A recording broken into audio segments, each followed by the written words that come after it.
Hello everyone, and welcome back to Wargame Red Dragon. Today we have a match between Corporals on Mudfight.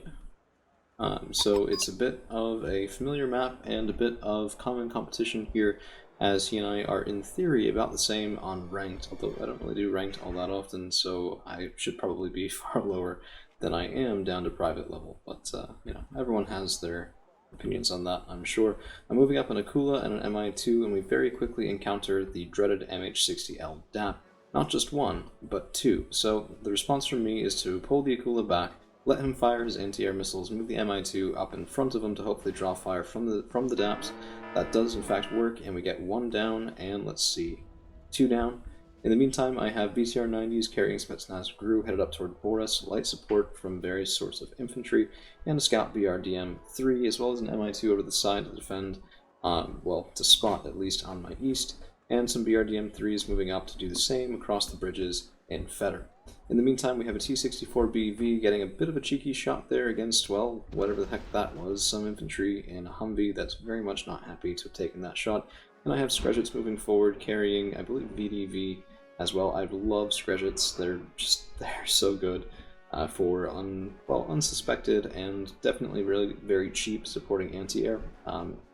Tunguska M, of course, flying up the middle, and then I've lost my Mi-2. I am a little bit flying blind here, but the Akulas headed over, and this was a bit of a risk. If there was anti-air over here, I would have suffered very terribly, but I'm just using those Sal-H missiles as well as I can to kill anything and everything that I possibly can. Something big is right here. I think it's an M1A2 Abrams from the replay, and that was definitely a blow to my opponent when that went down. So lots of heavy fire support that was, unfortunately for him anyway, lost there.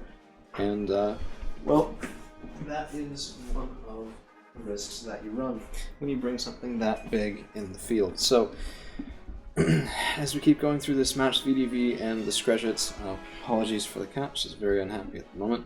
VDV and Skrezhets moving up into the center objective in Gregory, stunning that transport and moving forward.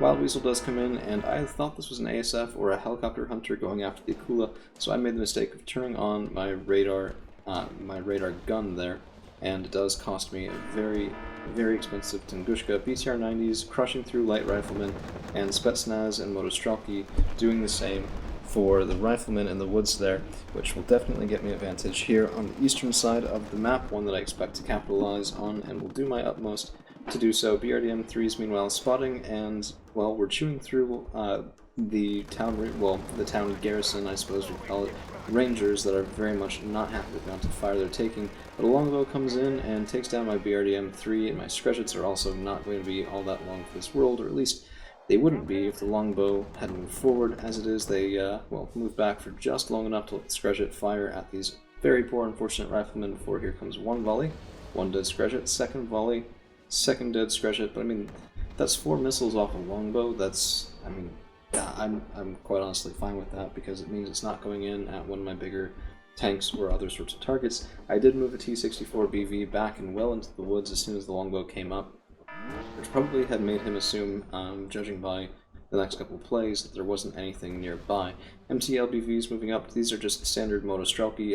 I wanted to plug the gap here a little bit, prevent something from coming through that I wasn't expecting, and I still have only capped Elena, so not a lot of points on the board yet. I do think I call out another command vehicle for center relatively shortly. F-15D Eagle coming in, and I was very glad. Well, no, okay, there's those bombs. Where did he drop those bombs? I don't remember this. I don't know. Ah, right, it was here. Apologies. I think he was going after something in those woods. It did deal 1 single point of explosive damage to my T-64BV, but that's not quite enough. I am spotted by the longbow here, and my BTR-90 suffers for it.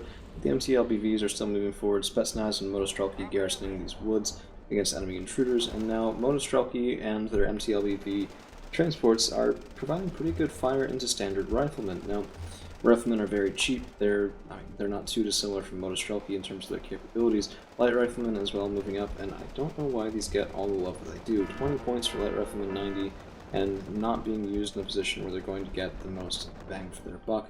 Taking long-range fire support from a BRDM-3 and short-range support from the more cost-effective Motostrelki. Very much not where you want to be. Wild Weasel comes in, evac ordered, because there's nothing left for him to shoot on this side of the field. And I had seen so much stuff come in, I pretty much decided, you know what, I'm going to try to secure even more of an advantage on the ground if I can, and will worry about air and anti-air later when I have enough points to pull out a yak and get an ASF up and on the board.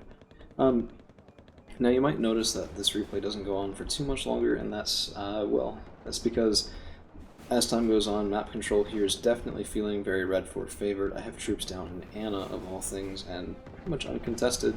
At this point, at least uncontested to my knowledge, we're demolishing riflemen and transports in Fetter. We have the town in Gregory. I have a couple big helicopters here, as well as supporting a T-64BV. It's a very tough situation for my opponent, as I can pretty much sit back, hold this, and cap things at my own leisure, or I could have tried to push. I know I often say aggression, aggression, aggression, but I didn't really have the right tools in the right places. However, they were in the right places to turn back my opponent's attempts to recapture, so T-64 is moving over to intercept this M8 AGS, 55-point tank with a really good gun, but not nearly enough armor to take any sort of incoming hit.